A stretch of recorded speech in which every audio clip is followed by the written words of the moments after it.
got to win. Talking about Joe Flacco, and I got to ask again, man. Flacco didn't win. Oh, who'd they start? Okay, so what the hell am I No, talking the Jets about? lost. The Jets beat him at the end. The Jets won.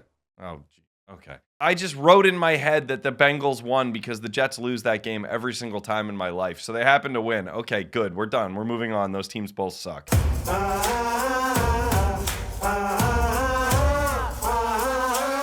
Hello, welcome, Geoff Schwartz, just smarting you. Geoff Schwartz, presented by Draftkings. Draftkings, the crown is yours. Today is Tuesday, October 28th. I'm Geoff Schwartz alongside Gabe Goodwin. We're here to talk to you about the National Football League Week 8, College Football Week 9, everything in between.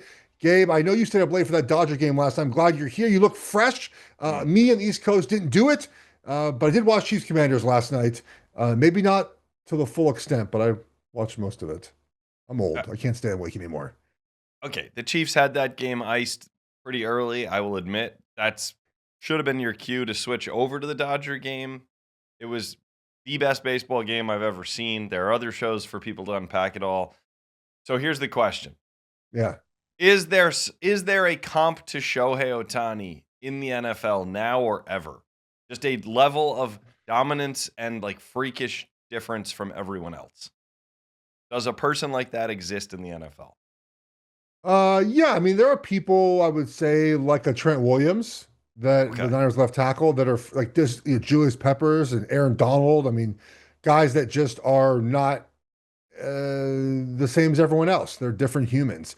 I've said this for a while when it comes to NFL Hall of Famers. I played with, I think I ended up playing with 4 of them by the time everyone gets inducted. And they're just different. Like, they're just different humans. Shohei Ohtani is a different human, right? Like, he's just not like everyone else. And these Hall of Fame football players are not like anyone else, right? And we watched a little bit of that last night with Mahomes, like the way he played. It's not like anyone else, right? Like, when he's on, he is himself and he's unique. And when Shohei's doing what he's doing, that's just Shohei. There's no way to combat that. And so I turn to those Hall of Fame type players at some of the positions that are, I think, more not easily identify. I can't even say that word right now. But the fact is, like, guys that you can easily see they're much better than everyone else. And so I think that makes a lot of sense to go, some offensive defensive line, sometimes wide receivers are like that, but there are guys in the NFL that are like Shohei Ohtani. Easily identifiable? What word am I trying to say? I can't talk right now. Identifiable? There we go. Yeah, there we go. Sure. Sounds good. All right. Well, so Patrick Mahomes could have been the guy you say is like the closest thing, but football doesn't allow you to just remove a guy from the game. It doesn't matter. You can't just say like, well, we're not going to let Pat beat us and then have him not beat you. The way that you can just walk Shohei Ohtani for the entirety of extra innings. Well, different. I'm actually surprised. This is actually a quick thing about baseball. And we'll get back to football. Like, I actually don't get why more people don't walk Ohtani, Aaron Judge. I mean, we grew up in the era when you just walked Barry Bonds. He's not gonna beat you. Goodbye. Like, you walked 120 intentional walks in a season.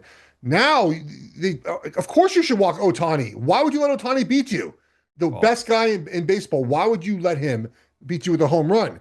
And I agree with the strategy. Just walk him every time. Don't let that guy beat you. Just like we say in football. I know it's tougher in football, but like, don't let Justin Jefferson beat you. Just double him every play and figure it out from there. Don't let Aaron Donald beat you, right? Don't let someone beat you. And baseball doesn't do that enough. It's just always surprising to me. Yeah, well, that's partially because if you walk him, then he's going to steal second base, and then you have 2 Hall of Famers hitting behind him who can presumably drive him in from second. But let's talk about the Chiefs. So you stayed up long enough to feel comfortable that they had the win. They're on a streak. Travis got in the end zone. Another win for the Chiefs. We'll talk about the Commanders side of this in a second. Did you see anything new? Is having Rice out there changing anything about the offense? Anything you want to make us smarter on with the Chiefs? Well, they're playing really well defensively. That's what I've noticed. I mean, there were some question marks. I still think there's question marks, but collectively, they're figuring out how to rush the passer a little bit. There's still moments where it's not great. But defensively, they're playing faster. Linebackers are playing really well. Offensively, it looks like it should. I mean, Jalen Moore struggled early at left tackle. It seems like Josh Simmons is coming back at some point. They're without Trey Smith, and we're fine inside. The one thing I've noticed more than anything else, I tweeted this last night, Andy Reid actually ran the ball. up 14, like tried to establish some sort of physicality to end that game, which I really liked. And we're seeing, you know, more under center runs, more under center play action. So it looks like a functioning offense now, which I said a couple weeks ago, I just didn't see it from them. And they're way more confident now the way they're playing. Look, they go to Buffalo this week. And I mean, I don't know. It's a pick 'em game. I mean, it seems like a game the Chiefs could lose. They've lost that game, what, 4 years in a row out of Buffalo, but it doesn't change that I think right now in the AFC, the Chiefs are not easily the favorite. They won't have the one seed most likely, but they are the favorite. Yeah. Okay. You're right, though. This is the game that they lose every year. And we've started to say, well, yeah, but it doesn't matter. Do it in January. I do think this year it has a little bit more Yeah. significance because neither team seems like they've been complete. I feel like the matchup this time with the Bills tells us a little bit more. I actually think, and look, I'm not going to go back and remember every one they played, but it does feel like the last couple of years in the regular season, the Bills were just much better than Kansas City, right? I think this year that's not the case right now. Mhm. I know Buffalo beat the shit out of Carolina. I get that. They ran the ball to do that. The Chiefs' run defense is really good. They're not going to run the ball to beat Kansas City. I think there's still question marks about the Bills passing him, not Josh Allen, but just the weapons Josh Allen has. And the other side, the Bills defense is super beat up. Ed Oliver tore his bicep now, their best defensive lineman, interior defensive lineman. They already had, I think, two other guys on injured reserve inside. Their edge rush is fine. It's fine, but it's not great.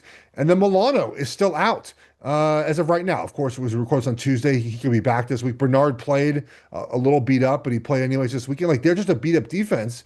And when they don't have Milano in the game, they're different defensively. So you sort of have an advantage where I think the Chiefs offensively are whole right now, even though they're missing a couple offensive linemen, but Moore's filling in well for them.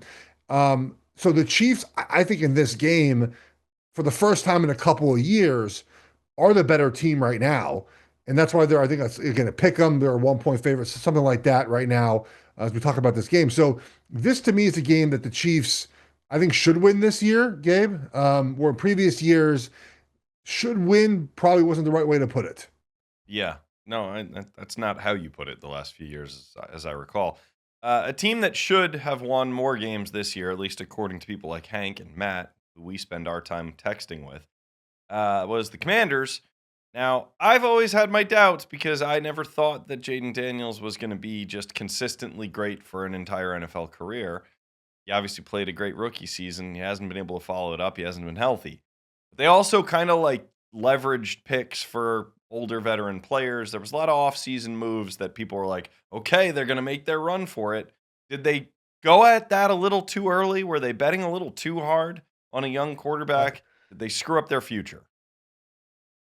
Many different things you said there. Yeah, pick any of it. I don't care. Well, I think it's hard to be upset with their approach, Gabe, because unless you think the older players are just completely washed, but the idea is you had Jaden Daniels had a historic rookie season. You have essentially 2 seasons, year 2 and year 3, to get this going while he's very cheap. Now, he might get an extension in year 4, but the money won't kick in maybe till year 5 or 6. So maybe year 4 is in that window as well. We see the advantage you have in year 2, 3, and 4 with a young quarterback who's not getting paid a lot of money relative to how good he is, and you add in veterans around him, and the team becomes a Super Bowl contender. So I get the idea of what they did, but Daniels has not been healthy, which, look, I know people will say he's a slight frame guy. He's bound to be hurt. He wasn't hurt in college, and he wasn't hurt much of last season. I think he had a rib thing last year, but played through it and then ended up obviously finishing very strong last season. So to make the argument that everyone knew he'd be an injury-prone guy because he's more of a slender frame is really not fair because he didn't show any of those tendencies out of college, and he hasn't really showed them in the NFL. Quarterbacks get beat up all the time. A rib thing is nothing uncommon, and I think he played through that last season. So it's unfortunate that he's not playing this season or not playing as much, but if they were all healthy together, I don't know why the team couldn't get back to where they were last season. So I think I like the swing. They might have missed, Gabe, but I like the swing and the idea of what they're trying to do there. Okay, so we're saying no problem with the front office. Just sometimes you take a swing and you miss. Sometimes you do that for 9 straight innings after bedtime in a World Series game. I don't know. Yeah, I had a buddy of mine who lives in the East Coast. I texted him this morning. He's a Dodger fan. He stayed until 3:30. Was it 3:30 by the time it ended? Well, On this coast, it was 11:55. Okay, so 3 a.m. 3 a.m. Yep. On the East Coast. Yeah, so I look again, I think you just sort of, the Commanders just you can't overcome quarterback injuries. Their defense isn't as good this season. They can't rush the passer quite as well. And then last night they actually did okay rushing the passer, especially early in the game, and the Chiefs sort of figured out what they had to do. But they lost on their D lineman yesterday. Just injuries are part of the game, man. You have to try to withstand them as best you can. Okay, well, that means we're segueing to let's redraft the 2024 quarterback class. Jaden Daniels has to be falling. Drake Maye, unfortunately, I have to admit it, is rising. Maybe he's at the top. I don't know how you don't think he's at the top at the moment. Okay, well, I'm ready to give him more than that. I'm ready to say Vrabel and May is the new Brady and Belichick, and it scares me for the next 20 years because I see the recipe, seen it happen. Yeah, These guys are good. This is a problem. So Drake Maye's deep ball, 20 plus air yards this season. He's completing 76% of them for 5 touchdowns. It's pretty good. It's pretty good. He looks more comfortable every week. I said this at the beginning of the season. The goal for all these quarterbacks, Caleb Williams, Drake Maye, JJ McCarthy, Michael Penix, we know Daniels can play, so he's not in that category, but sort of these guys that haven't played that much or really haven't played with good coaching, good coaches. Drake Maye played, but like haven't played with a good coach. When you get that good coach, you want to see improvement every quarter of the season, right? So basically, we're in week 9 now as we talk. Week 9 is better than week 1, obviously, but even better than week 4, right? And week 5, you want to see that gradual improvement. And unfortunately for other quarterbacks like Caleb Williams, we really haven't seen that quite yet, right? You've seen glimpses of it, but it hasn't been consistent. JJ McCarthy is not playing right now. And so Michael Penix, kind of like, I think still some question. Drake Maye, though, has checked all those boxes, right? Every single week. And again, you're going to have bad weeks. He might come and play the Falcons this weekend, and that pass rush in Atlanta just knocks him down a couple times. He doesn't play as well. But we're seeing now that sort of every quarter better, right, Gabe? It's better. It's more comfortable. He's able to throw the ball. And the wide receivers aren't good. Imagine when they get good wide receivers and better offensive alignment. Like they're on the right track. They're on the right track to having success. And it's fair to note that he's not playing great teams, but what you do against bad teams is you play really well against them if you're good. I made this point so many times, right?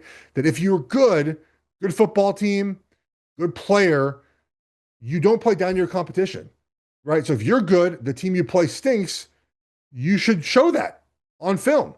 And the New England Patriots are doing that right now. Yeah, and the offense, his defense went against stinks, but he went against the guy who I thought you might mention when I asked who the Shohei of the NFL was. And Myles Garrett. 5 sacks, and then obviously visibly very upset and frustrated with how his overall team is playing, slamming his helmet, pouting, sitting alone. I don't blame him. This is where you really nerd out and start talking like contracts and rules and crap, but like, when's this guy getting traded? There's no way he can keep playing in Cleveland. I didn't do that. It was I think it was Hank who put in the chat. I choose to not understand like cap hits and trade stuff with money because same with the front office in Cleveland. They don't seem to understand any of that either. I just don't care because you go to certain websites, there's different answers.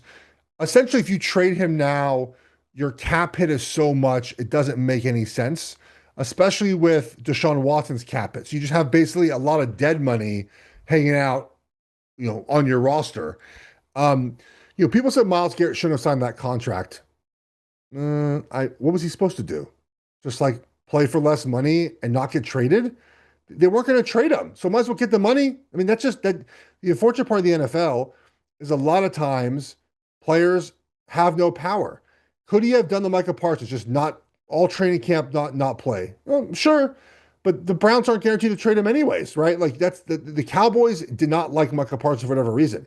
I don't get the sense the Browns don't like Myles Garrett. They want him to be there. They were hoping that the defense, along with Joe Flacco, I guess, would be competitive, and it's not that case. He had 5 sacks the other day, and his team could not stop Drake Maye. His offense is atrocious. Gabe, how poorly do they think of Shadur Sanders? Mm. that he's not even active on game day. Now, he might be hurt a little bit. I don't know the exact specifics of that part of it. We're never going to know. But Dylan Gabriel is not good. And after that game, they're like, yeah, we're rolling back Gabriel after the bye. I want to see Sanders play. Can we get some Sanders in the lineup? But what's the point of running Dylan Gabriel out there? Guy's not any good. We've seen it week over week. So I feel for Garrett, but he's kind of stuck, man. He's not going anywhere. And I get why he signed the contract. I totally get it. I would have done the same thing. But he just sort of, that's where they are right now. It's not very good. It's not a good situation. And Stefanski, who we all agree is a really good coach, will not be there next season. I can't imagine he wants to stay. And he'll find a job somewhere else, and I'm sure they'll go really well. He'll find a quarterback that he works well with, and he'll win a lot of football games there. Okay, let's put a pin in the Stefanski topic. I got a way to work that back in later. Why are you sure Myles Garrett won't just take some page out of the Micah Parsons playbook? That worked out so well for Micah. It's too late now. It's too late now. You have to do it in the offseason again. He tried for a little bit. Gabe, it's hard, man. Like, it's just hard to not be there when your team is in training camp and you're preparing for the season. And some guys feel like they got to practice to be able to play. And if Garrett shows up to week one and hasn't practiced at all, I'd imagine he feels like he's not ready to play football.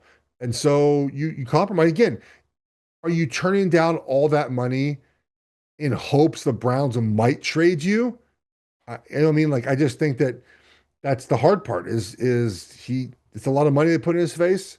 You got the money and you just have to suck it up and end up living and dealing with your decision at the end, which I know he does, but it's unfortunate because he's really good. I mean, imagine if he was in the open market, man, or they even dangled at that trade. I mean, the Eagles would come calling in a heartbeat and he'd probably be a Philadelphia Eagle. I mean, I think most teams would trade the number one pick in the draft and then some to get this guy. Like, they would. This guy's a freak. They would trade. Yes, he's a known quantity, and you would trade your first round pick for him. Absolutely. Not I'm saying number one overall. Just give it up.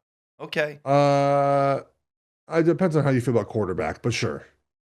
Do we feel great about the quarterbacks coming out this draft? Who's more of a difference maker in the NFL next season? Myles Garrett or whichever quarterback is taken first overall this year? Probably Myles Garrett, but what's more impactful 3 years from now? That's the question. Okay. We just talked about Jaden Daniels. We're promised all these things. It's hard to be a great quarterback in the NFL. It's hard to just stay healthy enough to be a good quarterback. It's hard. Agreed. This guy's doing it every single year. It's too bad to watch. Anyway, the Patriots, they haven't really played anyone, but we're pretty convinced they're competitive in the AFC. They may or may not win that division. You like them to win a game or two maybe in the postseason, and you think that this quarterback-coach combo is here for a while, right? I'm just trying to make sure I can set my eye line correctly for what's coming out of New England. Yes. Look, and I think that it's fair to note that we saw Vrabel start fast for a couple years in Tennessee and then sort of petered out. But right now, I don't know why you wouldn't feel that way. Yes. Okay. All right. Well, another little strange combo of coaches, quarterbacks, but more importantly, running back room in Indianapolis. We do not talk about the team. They're on the banned list, and they will remain there. They are boring as hell. But now I've seen tweets. I hear that you are starting to open your mind to some things your boy here has said about Jonathan Taylor and MVP odds, and maybe there's a smart bet there. What do you got to say about that? After we talked on Tuesday about Jonathan Taylor, the third time I'd asked about it, you mean?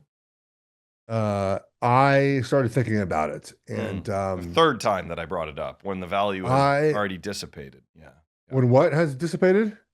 The value in the pick that I suggested to you. Now I'm saying I bet on it on Tuesday, 60-1. Okay.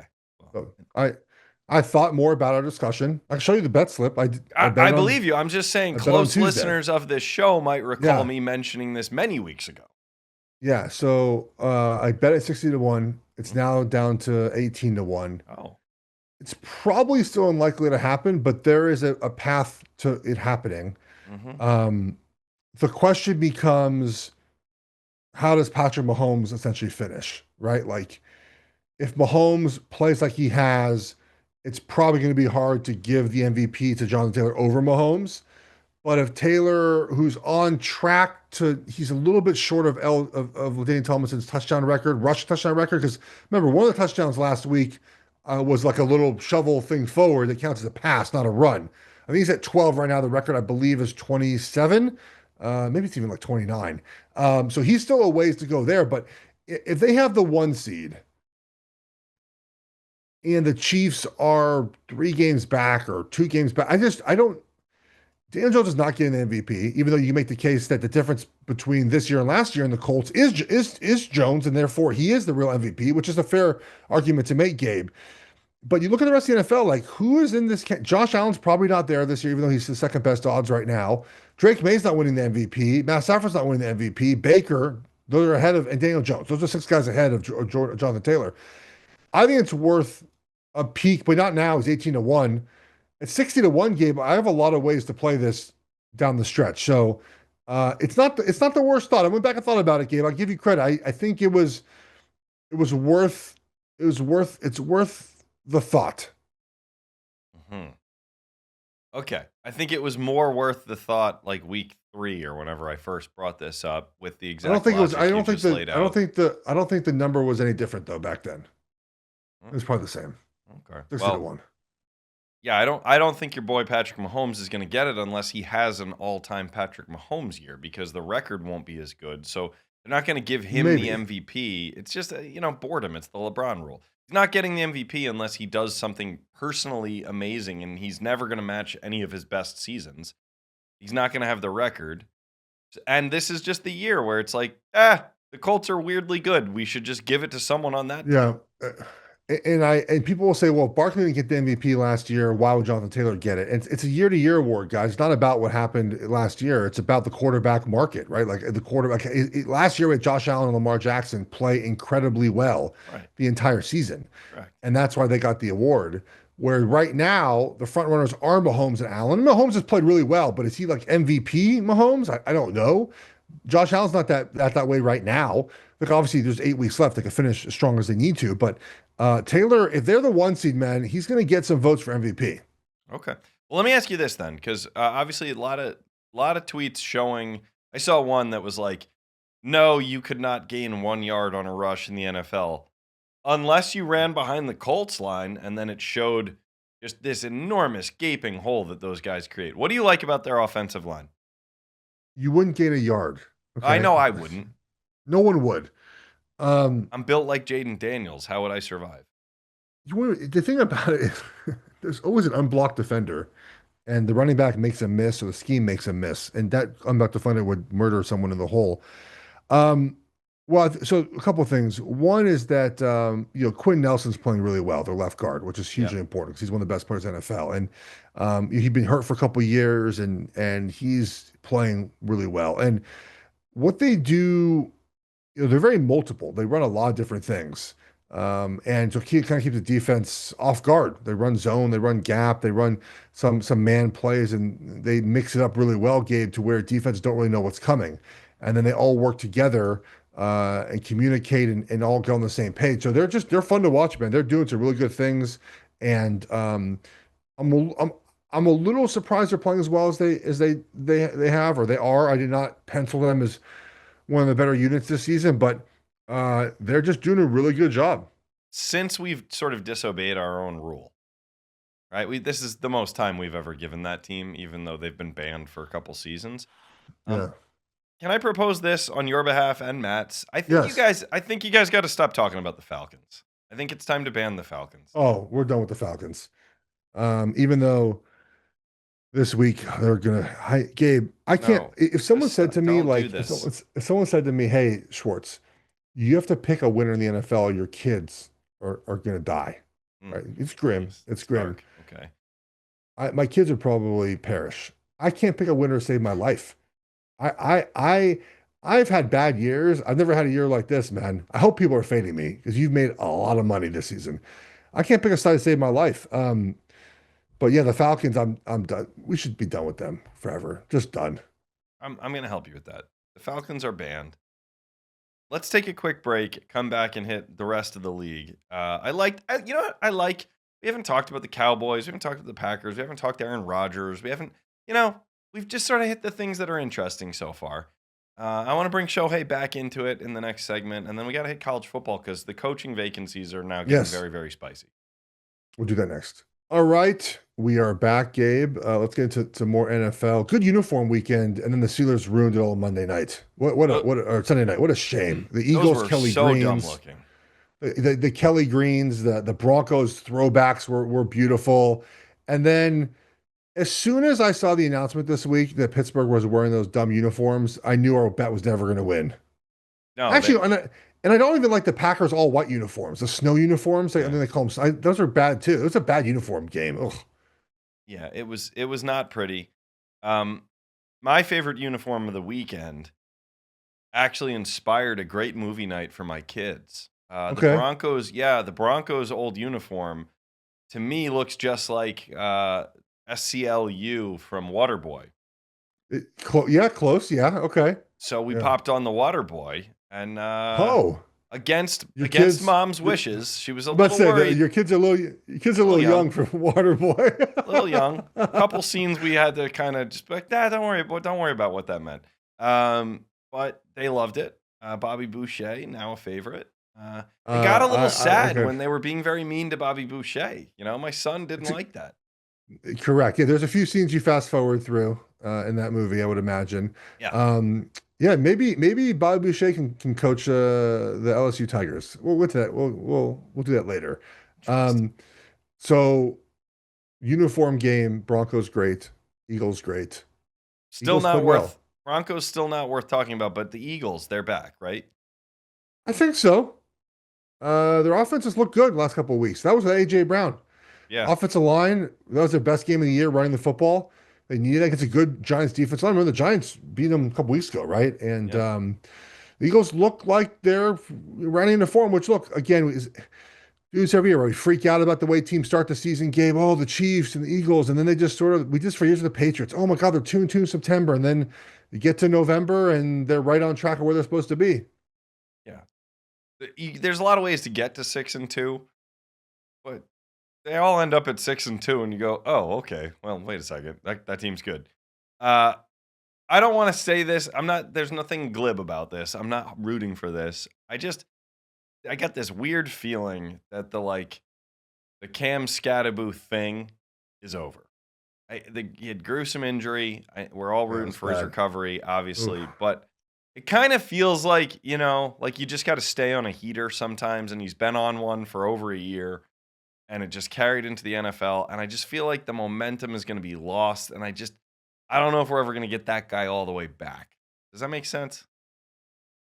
Yeah, there was a shelf life, I think, on Skattebo, just the way he plays, anyways.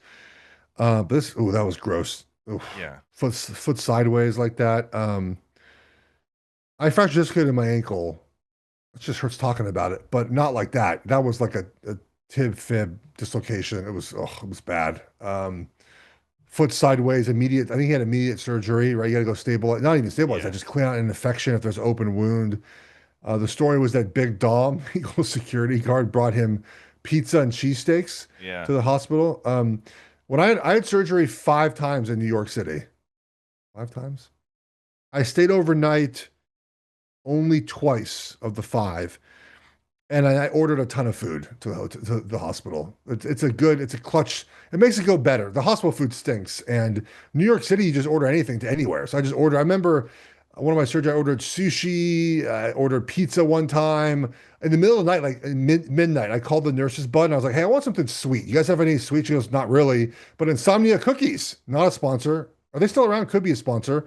I was like, okay. So I ordered like a dozen cookies to my room with milk at 2 a.m. in the hospital. Like this is, we try to buy the time in the hospital by eating food. I get it. I understand that. But Skattebo's injury is bad. Oh God, he's young though. But yeah, yeah. If anyone's got Wolverine blood, it's that guy. And so I hope he heals. He's been fun. I know my Giants fan friends are I didn't for it. think, I thought that, so we had the Giants plus 7.5. When he got hurt, I should have jumped on the Eagles. That was such a deflating injury because I think that they take after him. Like his attitude and his play really inspires the team because of the way he plays, his effort, his physicality, relentlessness. And it was a gross injury, man. Like there's no other way around it. Yeah. Like guys get hurt all the time, but your foot is sideways. It was so visible too. Like it was visibly sideways, middle of the field, and it was bad. And so I think that really zapped. I don't think they scored again, or maybe scored. It took them to the end of the game to score again. Like it kind of zapped everything they had. Yeah, I'll be honest with you. I don't watch if I hear that happened, I I don't seek it out. So I haven't even seen it. I know how gross it sounds. I showed someone because I was like, and again, like my ankle, I didn't do that exactly. I dislocated my ankle, but not like that way he did it. And it's not fun. No. I was also older, it just took forever to rehab, but he's young, man. He should rehab fine, but will he be 100% next year? I don't know. It takes typically 2 years after one of those injuries to feel really good. Yeah. All right. Old guy who's playing pretty good. Got to win. Granted, got to win against the worst football team in history, but got to win. Talking about Joe Flacco, and I got to ask again, man. What do we need to say about this coaching staff if Joe Burrow, Flacco didn't win. Hmm? Oh, who'd they start? Okay, so what the hell am I? No, the talking Jets about? lost. The Jets beat him at the end. Your Jets won. Oh, gee. Okay. Flacco played well though. This is how little. I'm sorry, I got mixed up because I don't even know why I brought this up. I don't care about either of these teams. I don't care if the Jets win or lose. Flacco played well. I just wrote in my head lost. that the Bengals won because the Jets lose that game every single time in my life. So they happen to win. Okay, good. We're done. We're moving on. Those teams both suck. It's the first time Justin Fields has won a game when his team allowed more than 21 points. You're right. You're exposing how stupid I sound right now, but I'm turning it into a positive. I am lucky that I invested not one single ounce of mental energy in that game. Won't do it. And there's probably 0 ounces mixed in the show. So continue on. Yeah, let's just keep going. I'm sorry to the audience that I confused the score of the Jets-Bengals game. Big effing deal. Okay. Why is there Mike Tomlin hot seat talk? What are we doing? Yeah, his defense sucks. And he's a defensive guy. And the team just isn't very good. They're going to end the season maybe making the playoffs at this rate. And Mike Tomlin chose these players. These were his guys. He chose these guys. And they're going to fail again. And how many years do you keep doing this? I mean, look, on the schedule still, they have the Colts this weekend. Then they're in Los Angeles, play the Chargers. They have the Bills, the Ravens twice, the Lions. I mean, they're going to finish 9-8, 8-9, somewhere around there, and do the same thing all over again. Their defense, Gabe, is really bad. It has no resistance for most of the season for any quarterback that could play. They played essentially three teams with real quarterbacks, right? Really four. But New England was still in week 3, so Drake Maye wasn't fully developed yet. But they played Seattle, allowed 31 points. The Bengals allowed 33 and lost. Packers 35. They're just not good on defense, and it's supposed to be his specialty. Yeah, okay, but you're still gonna fire a coach. I've said this before. Never had a losing season. I've said this before. Like, if you are a coach that has a specialty, offense or defense, and you're bad at that, then what are we doing? Like, what's the point of having you as our head coach if your specialty you can't get right? So, how many years going to keep doing this, Gabe? They're going to keep rolling. Here's the thing, too. Are they going to let Mike Tomlin choose the quarterback of the future for the Steelers after the season? Well, his quarterback decisions have been bad for 5 years now. Like, they're drafting mid-first. It's a big quarterback draft. Explain that. What do you mean by that? There's going to be a lot of quarterbacks drafted. We do this all the time. College results do not determine where you get drafted in the NFL. So there are teams that need quarterbacks. There are lots of quarterbacks that are coming out in this draft. Their college results do not matter. I know it's weird to say that. It don't matter. It's about upside, what you can do in the NFL. So there's going to be a lot of quarterbacks drafted in the first round in this draft, whether you like it or not. Not you, but anyone else likes it or not. All right, good. Then we're going to use that as a segue, and I'm going to save time. Instead of asking you questions about games I didn't watch and don't care about. We're going to stick with college, the number one pick in the draft, the team that is making a case to be the best team in college football, and then some major vacancies. So let's switch to college and give a little extra time to that.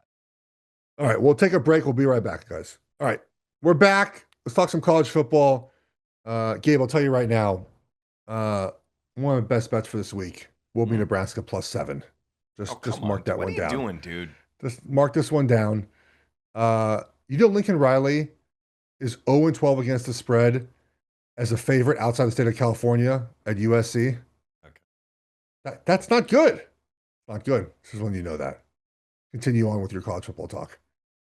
They're a favorite every time they leave the state.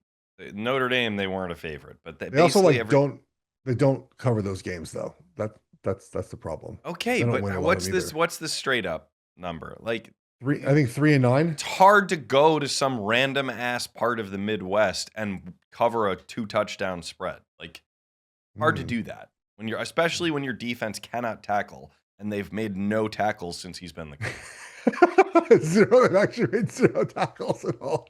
They've stripped the ball and intercepted the ball. Yeah. They've turned people over on 4th down. They have not tackled people. Correct. Don't worry, though. This 2026 class will be ready to go in 3 years. Ready to go in 3 years. Let's go to LSU, buddy. I just want to get a dig in at USC. Honestly, it's worse there. What their giant, big signing, the guy they gave all their damn money to and leveraged the entire program on, is gone. Brian Kelly. Okay, so LSU is now an opening. So is Penn State. Wow. And Florida. Now, Florida's taken some dings lately, but they're still Florida. Yeah. So, rank these openings for me in the modern NFL, because now we're talking to NIL and portal, and we're talking about whoever takes those jobs is coming from somewhere good already. Which job do you want if you're a major coach right now? LSU. Okay. LSU 1, Florida 2, Penn State 3. Look, I think the winning LSU has done is important to note here. They have won championships recently.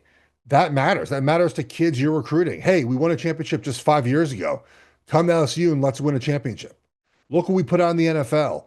Those stuff matter to players. LSU carries that name brand and the winning that comes with it, and the culture of football in Louisiana and that stadium, and playing night games in that stadium. And Brian Kelly, I think, was 20-1 in night games until, unfortunately, Saturday night.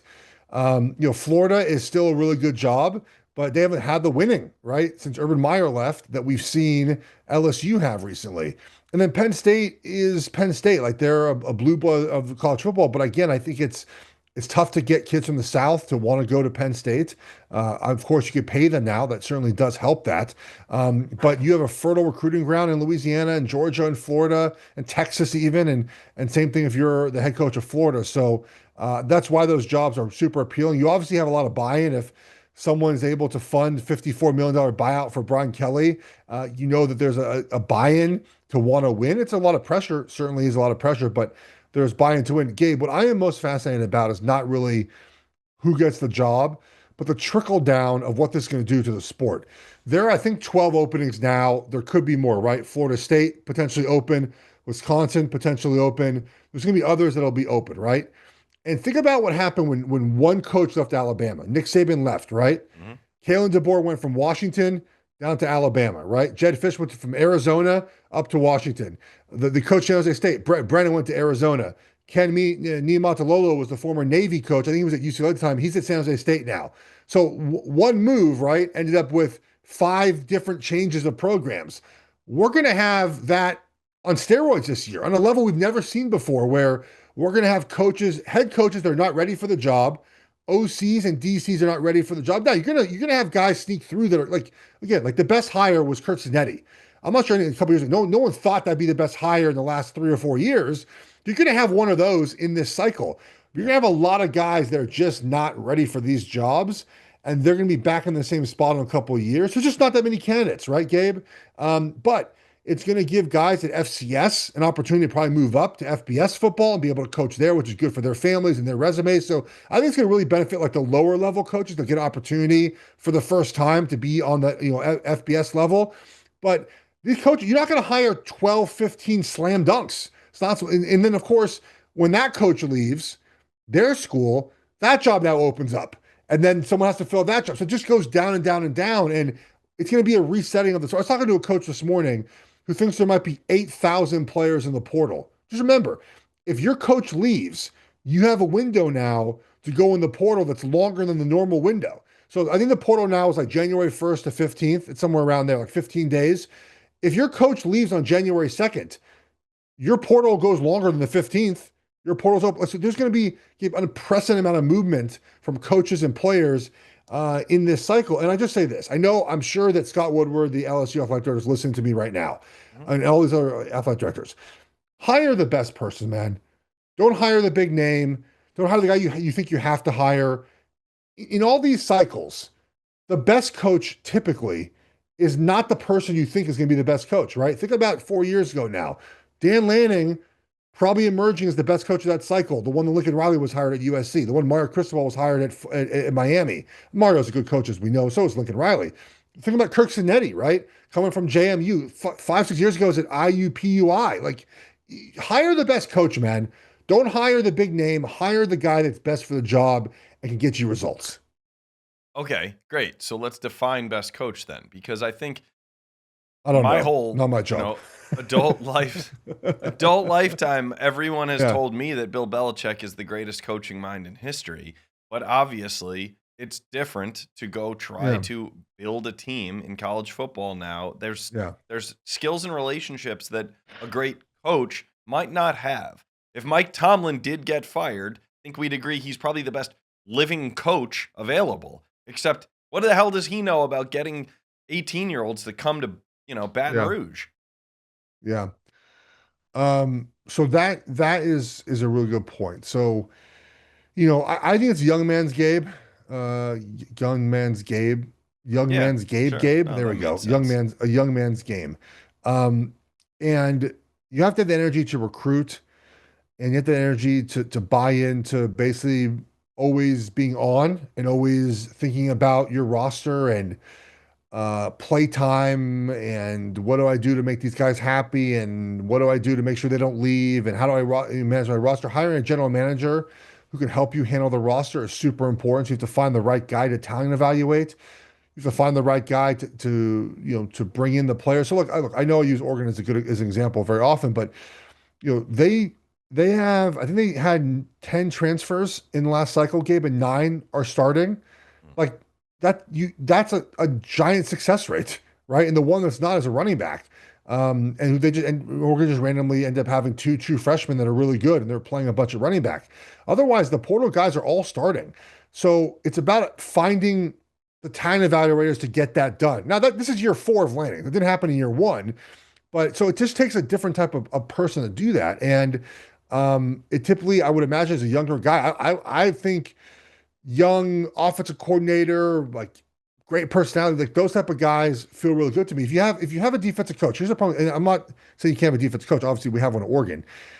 Defensive coaches, the hardest part about being a defensive coach is that your offensive coordinator is going to leave as soon as he has success, right? So you have a good season, the OC is going to be a head coach somewhere immediately. And you have to keep replacing offensive coordinators, which is really hard to do when we know the important thing in this sport is having a good quarterback. So that's a challenge with a DC, is when the DC is your head coach, defense coordinator type guy, you lose OCs every 2 years. Can you keep hiring the right guy every 2 years to make your program good? Yeah. Okay. Well, I want to shift it a little bit then and ask you more about if you're going to go get a coach who's coming from a winning but smaller program. Yeah. Don't you, because of everything else you just talked about, don't you want to get a guy who's bringing a quarterback or a few starters with him? Like that was the obvious advantage of Lincoln Riley was, boom, Caleb Williams is a quarterback. Well, and Kirk Cinetti brought over 10 JMU guys, and they're all like they're all the backbone of his team. Yeah. Absolutely. It's why it's so interesting. So like, Washington fans are going to hate this. I don't know how many Washington fans listen, but like Jed Fish, their head coach, bringing along Damon Williams, like that's a package deal. I imagine that's a huge bonus for anyone looking to hire a coach like that. And there's not a lot of coaches on list right now. Maybe Eli Drinkowitz can bring Prabula with him, who's now out for the season. I think he's got a couple years left. Wait. Say that name again. Drinkowitz or Prbula? There's a guy named Eli Drinkowitz. Yeah, Missouri's head coach. He's going to be at he'll be at Florida or LSU or Ole Miss, depending on where Lane Kiffin goes. Give me that guy. I imagine Lane's going to bring over Chambliss with him. Like that's definitely part of the package, right? Is if you get an offensive guy, the quarterback most likely is going with you. So yeah, I'd imagine that's part of the discussion as well. Is who's your quarterback, who's your staff, how we allocating the money that we're spending in recruiting and for coaching staffs. These are all part of the discussion. It's going to happen fast, man. After Thanksgiving, it's like go time. You gotta get someone in there and get ready to recruit and build a roster. Okay, so do you think the domino is LSU? Do you think that LSU, Penn State, and Florida are all trying for the same guy? Are they independent of each other? So it does feel like the names, at least for the jobs for LSU and Florida, it's Lane Kiffin and Eli Drinkowitz. Now, if Lane leaves, Ole Miss will be open, right? So again, that's trickle down effect of all of this. Drinkowitz. I'll tell you what, Lane has completely like sort of changed who he was. Previously from where I see you giggling about what, he's just not the same guy who was at USC, No, obviously. not. And so I think a lot of people like you that know the history, like kind of giggle to themselves, like, what are we doing? Lane LSU? Yeah. He's 50 now. He's like a different guy, of course. Yeah. So, and he's turned into a hell of a head coach, man. I mean, he's good. Ole Miss is really good. Like, they're good. And he called off and you recruit players. And so, it's, I get the sense that people that remember his USC past and some Raiders and whatnot sort of giggle at Lane Kiffin getting one of those jobs, but if he wants Florida or LSU, he can have it. Yeah. Okay. That's wild to me, but I'm sure you're right. It also feels like, what name's going to come up that I equate him with Lane Kiffin. I feel like we're going to have a Kliff Kingsbury moment here. Yeah, that's a good question. Yeah, he's going to be on some of these lists. I think he'll be on that list. Matt Rule obviously deserves a look. Of course, you got to think about Matt Rule in these spots. There's gonna be a surprise, man. I mean, look, a couple of cycles ago, right? Lincoln Riley left Oklahoma for USC. Brian Kelly Notre Dame for LSU. There's gonna be an odd coaching hire somewhere that we don't really envision at the moment. And again, it makes the cycle so fascinating for who gets these jobs. Again, there's going to be more jobs open. There's going to be a lot more jobs opening just with the way the rest of the season goes. All right, last part of this topic, then I just want to talk about a couple good teams. We haven't said it. Probably First Take has, but feels like a year late. But Deion, is Deion in the mix for any of this? Have you watched Colorado play? No, I know, but I'm just saying a year ago he would have had the job without even interviewing. He is, I think, unlikely to be back next season, even in Colorado. It's not going very well. And with his health issues right now, I can't imagine that. It's more, I think it's more, I lean toward the health concerns more than like the coach. Like if he was completely healthy and went 6-6, he'd be back next season. Right. But going 6-6, and I mean, they lost 53-7 off a bye to a backup quarterback in Utah. Wasn't good.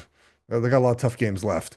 And so if it was just no health concerns, but he mentioned a couple weeks ago, the blood clots might have returned. I mean, is it worth being on the sideline still when you have all those concerns with your health? Well, I would say no, but I don't know why 2/3 of these guys are out there doing what they do when they already have millions in the bank. All right, let's talk about two teams instead of the coaches and all that. Just give me a thought here on like I can only choose one team I don't yet believe in to really compete for their conference and then a championship. I have to choose between Indiana and Texas A&M. Make a case for one of those two teams being real, coming out of their conference and being a real title.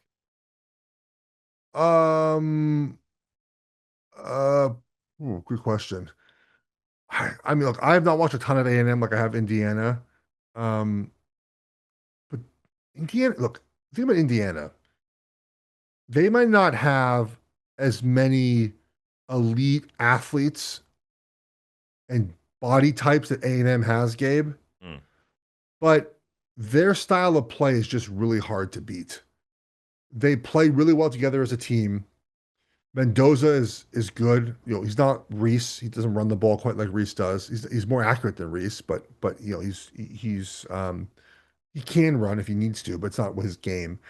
Um, the Indiana offensive line, A&M offensive line, Indiana's probably slightly better, but again, like they can't match athlete for athlete. What they do is they play just really good football as a team, Gabe. And I'm not saying A&M doesn't do that, but that's hugely important. But let's think about this. A&M is going to be in the SEC championship game, right? They're undefeated right now. They play Missouri with no quarterback. South Carolina, who is just they're dead in the water. They might need a new coach too. Someone called Samford, not Stanford, Samford. Yeah, Samford. Yeah. And then they end the season at Hank's Longhorns. So yeah, I mean both teams are playing for a conference championship. Indiana will be there, and so will A&M. Yeah. All right. Eli Drinkowitz. That was my learn today, Geoff. Yeah, Eli Drinkowitz. Yeah. I don't know why I never heard that name before, but I'm gonna start Googling him and rooting for him. Sounds like a guy. He's a good coach. Missouri. His quarterback got hurt, unfortunately, but he's a good coach. Okay. Well, I know you're giving out picks in a couple days, so I'll stand by for that. You've already told me you think that USC won't cover on the road, but do you think they'll win? Do you think they'll win that Nebraska game? I hope they don't. It'll be way more funny if they don't. Well, I hope they do, but I'll tell you what, it won't matter too much in this city because by then the Dodgers look like they will already be World Series champs, and I think people will give USC a pass this week. Okay, can we end with this? More crazy as an athlete, Wemby or Ohtani? Great question. As crazy as Wemby looks, the answer is Ohtani.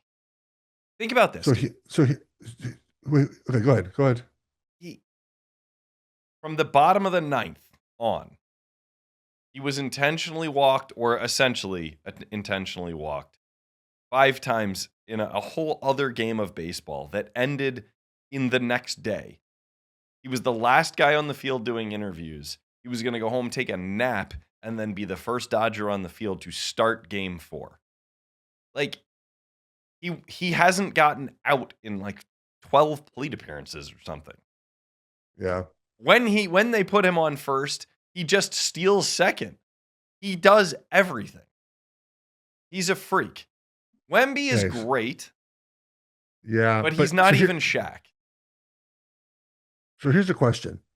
So we've never seen an Ohtani before as far as pitching and hitting at this level. Don't give me Babe Ruth. No, I'm not doing that. You're not doing it, but someone's going to be like, Babe Ruth, yeah, 100 years ago. Sure. Yeah, okay. And eventually Babe Ruth, by the way, stopped pitching. Like he had a whole career as just a hitter only. Years in. Yeah, so, okay. We've seen better hitters than Ohtani and better pitchers than Ohtani. We haven't seen both combined. That's the thing. Like come on, Barry Bonds is better hitter than Ohtani, but Ohtani as a pitcher and hitter is something we've never seen before at this level. We've never seen Wemby either. There's just no. His highlights. He blocks a dude. He had 2 blocks in a row in his play, and then hit a 35-foot 3-pointer. I don't know. Whatever, man. I hear you. The 3-point play and the handle are incredible. I still don't think he's as freakish or as game-changing as Shaq was those first few years in Orlando. And obviously as much of a winner Shaq is obviously different, but those are not the same players, though. Okay. So you know what's interesting about quickly? This is a tangent quickly. People would say sometimes I hear them say like, well, Shaq couldn't play in this era of like 3-point shooting. I bet you if in 1992 shooting 3-pointers was important, he would have learned how to shoot threes and been just fine. I don't understand like this. I hear people say that like sometimes like there's highlights of Shaq that we see. Every couple of months someone throws up that video of him backing. Was it Dudley down just like dunking over him and putting his nuts in his face and like just dominating? Like Shaq couldn't play now. I go, excuse me. The dumbest thing a person could say is Shaq couldn't play in an era. He is physically different than every person who's ever played the game. All you have to do is watch him in his 20s.